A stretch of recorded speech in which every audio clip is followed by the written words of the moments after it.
सुप्रभात विद्यार्थियों, आप सभी का हिंदी अध्ययनशाला में स्वागत है। विद्यार्थियों, आज आप सभी पाठ 1 भाषा और व्याकरण नामक पाठ के अंतर्गत ये दूसरा वीडियो है जिसमें से राष्ट्रभाषा, बोली और लिपि को समझेंगे। तो आइए आगे देखते हैं।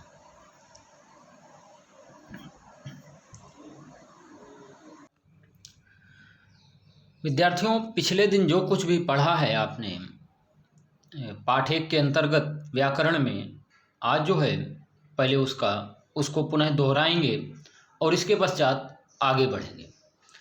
तो आपसे यहाँ स्क्रीन पर प्रश्न देख रहे हैं और आप सभी इन प्रश्नों के उत्तर सोचेंगे और मेरे द्वारा बताए गए उत्तर से अपने उत्तर का मिलान करेंगे।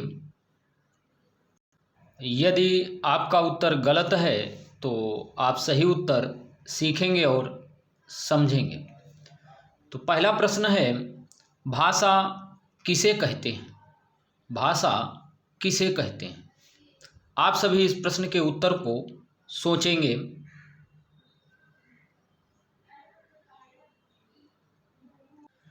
तो विद्यार्थियों, आप सभी ने उत्तर सोच लिया होगा कि भाषा वह साधन है जिसके द्वारा हम अपने भावों और विचारों को दूसरों तक पहुंचाते तथा दूसरों के भावों और विचारों को स्वयं जानते हैं या समझते हैं। तो भाषा वह साधन है जिसके द्वारा हम अपने भावों और विचारों को दूसरों तक पहुंचाते हैं और दूसरों के भावों और विचारों को स्वयं जानते हैं। विद्यार्थियों, अगर हमें भाषा नहीं आती, मान लीजिए, कल्पना कीजिए, अगर हमें उर्दू नहीं आती और कोई उर्दू में बात करेगा या हमसे कुछ बताएगा तो क्या हम समझ पाएंगे? नहीं। अगर जो व्यक्ति उर्दू बोल लेता है और उसे हिंदी नहीं आती, अगर हम हिंदी में उससे बात करेंगे तो वह हिंदी नहीं समझ पाएगा। तो इसलिए भाषा के द्वारा हम अपने भावों और विचारों को दूसरों को बताते हैं और दूसरों के भावों और विचारों को समझते हैं। आप सभी समझ गए होंगे। अगला प्रश्न है विद्यार्थियों, मौखिक भाषा किसे कहते हैं? मौखिक भाषा किसे कहते हैं? तो इस प्रश्न का उत्तर होगा, जब हम अपने भावों और विचारों को बोलकर प्रकट करते हैं और दूसरा उसे सुनकर समझता है, उसे मौखिक भाषा कहते हैं। मौखिक भाषा किसे कहते हैं? जब हम अपने भावों और विचारों को बोलकर प्रकट करते हैं और दूसरा उसे सुनकर समझता है, उसे मौखिक भाषा कहते हैं। अब मौखिक भाषा के उदाहरण के अंतर्गत जैसे रेडियो का सुनना, टेलीविज़न पर समाचार का सुनना, टेलीफोन पर बात करना, कक्षा में अध्यापक द्वारा पढ़ाया जाना, ये कैसी भाषा के उदाहरण हैं? मौखिक भाषा के उदाहरण हैं। विद्यार्थियों, अगला प्रश्न है, लिखित भाषा किसे कहते हैं? आप सभी इस प्रश्न के उत्तर को सोचेंगे।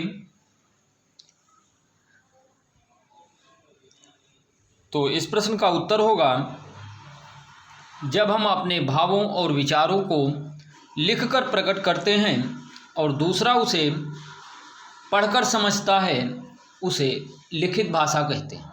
यानी कि जब हम अपने भावों और विचारों को लिखकर प्रकट करते हैं और दूसरा उसे पढ़कर समझता है, उसे लिखित भाषा कहते हैं। उदाहरण के तौर पर आपने देखा होगा, समाचार पत्र में जो भाषा है वह लिखित भाषा है, पाठ्य पुस्तक में जो लिखी गई भाषा है वह लिखित भाषा का उदाहरण है। और जब आप प्रश्नों के उत्तर लिखते हैं तो वह भी कैसी भाषा हो जाती है?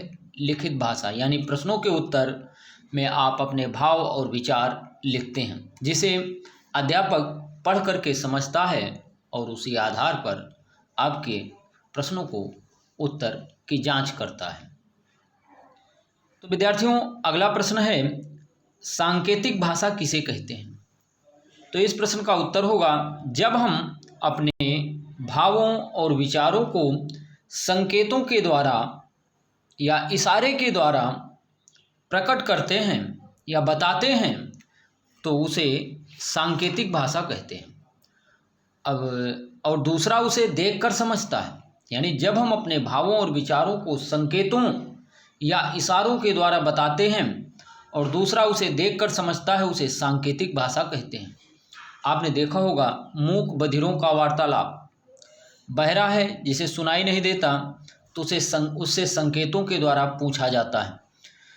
मूक यानी जो बोल नहीं पाता, उससे भी संकेतों के द्वारा बातचीत की जाती है। अब रही बात, पहले समय में आपने देखा होगा कि जब चौराहे पर जो है यातायात नियंत्रित करता सिपाही, जब वह हाथ दिखा देता था तो जो गाड़ियां थी वह रुक जाती थी और जिधर को इशारा कर देता था उधर की गाड़ियां चलने लगती थी। तो इस तरह से यातायात नियंत्रित करता सिपाही भी सांकेतिक भाषा का प्रयोग करता था और सीटी बजाता था। तो विद्यार्थियों, जो कुछ कल पढ़ा था उसको हम सभी ने दोहरा लिया। अब जो है राष्ट्रभाषा देखते हैं। राष्ट्रभाषा किसे कहते हैं? तो यहाँ पर दिया गया है, किसी भी देश में अधिक से अधिक लोगों द्वारा प्रयोग की जाने वाली भाषा राष्ट्रभाषा कहलाती है। हिंदी हमारे देश की राष्ट्रभाषा है। भारत एक विशाल देश है। हमारे देश में अनेक भाषाएं बोली जाती हैं, यानी राष्ट्रभाषा किसे कहते हैं? तो अधिक से अधिक लोगों द्वारा प्रयोग की जाने वाली भाषा राष्ट्रभाषा कहलाती है, यानी अधिक से अधिक लोगों द्वारा बोली जाने वाली भाषा राष्ट्रभाषा कहलाती है। और भारत की राष्ट्रभाषा क्या है? तो हिंदी। विद्यार्थियों, आपको पिछले दिन बताया गया था कि हिंदी दिवस कब मनाया जाता है। आप सभी सोचेंगे हिंदी दिवस 14 सितंबर को मनाया जाता है, क्योंकि 14 सितंबर 1949 को हिंदी को भारत की राष्ट्रभाषा घोषित की गई थी। अब जैसे हिंदी, अंग्रेजी, संस्कृत, अरबी, फारसी, पंजाबी, गुजराती, मराठी, तमिल, तेलुगु, मलयालम, ये सब क्या हैं? भाषाएं हैं। ये सब क्या हैं? भाषाएं हैं। आपको मालूम होगा कि संविधान सभा द्वारा भारतीय संविधान में यानी इंडियन कॉन्स्टिट्यूशन में 22 भाषाओं को मान्यता प्रदान की गई है। कितनी भाषाओं को? 22 भाषाओं को, यानी 22 लैंग्वेज। अगला प्रश्न है, आप सभी राष्ट्रभाषा के बारे में समझ गए होंगे। अब बोली देखते हैं। बोली किसे कहते हैं? जब तक कोई भाषा केवल बोलचाल के रूप में प्रयोग की जाती है और किसी विशेष क्षेत्र में बोली जाती है, उसे बोली कहते हैं। हमारे देश में बोली जाने वाली प्रमुख बोलियां इस प्रकार हैं। यानी बोली किसे कहते हैं? तो यानी भाषा का क्षेत्रीय रूप बोली कहलाता है। बोली किसे कहते हैं? तो भाषा का क्षेत्रीय रूप बोली कहलाता है। आप गाँव में जाते होंगे, लोग किस तरह से बोलते हैं। तो अलग अलग बोलियां हैं। अवधी, भोजपुरी, बुंदेली, ब्रिज, ये कैसी बोली? ये सब क्या हैं? बोलियां हैं। अवधी, भोजपुरी, बुंदेली और ब्रिज। वृंदावन की तरफ आप जाएंगे तो वहाँ पर ब्रिज बोली जाती है। भोजपुरी, यहाँ बिहार में भोजपुरी बोली जाती है। तो ये सब क्या है? बोलियां हैं। तो बोली किसे कहते हैं? तो भाषा का क्षेत्रीय रूप बोली कहलाता है।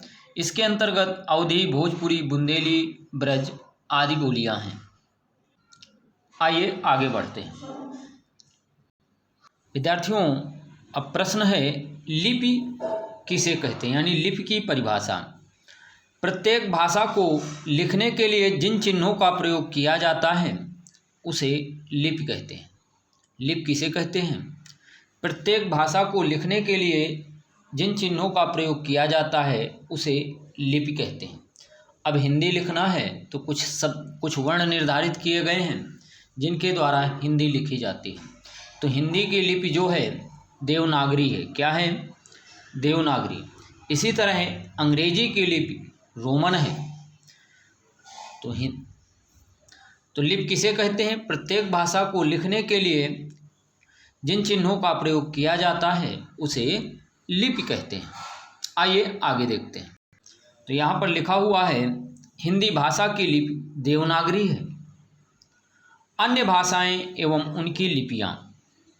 तो आइए पढ़ते हैं इनको। भाषा और लिपि। तो हिंदी की लिपि क्या है? देवनागरी। क्या है? देवनागरी। अंग्रेजी रोमन। अंग्रेजी भाषा की लिपि रोमन है। उर्दू की फारसी। उर्दू की क्या लिपि है? फारसी। पंजाबी की गुरुमुखी है और संस्कृत की देवनागरी है। पंजाबी की लिपि क्या है? गुरुमुखी, संस्कृत की देवनागरी। आप सभी इसे अच्छे से पढ़ेंगे, समझेंगे व याद करेंगे। तो विद्यार्थियों, आज का लेखन कार्य है पाठ 1 भाषा व व्याकरण। पढ़ें व समझें। पाठ 1 का नाम है भाषा व व्याकरण। पढ़ना है और समझना है। इसके पश्चात बोली व लिपि की परिभाषा व 2 उदाहरण लिखने हैं।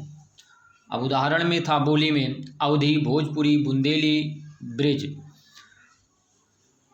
और इसके पश्चात है लिपियों में हिंदी की देवनागरी, अंग्रेजी, रोमन। इस तरह से इनके उदाहरण भी लिखेंगे। तो आज का कार्य केवल इतना ही है। धन्यवाद। बाय। फिर मिलेंगे।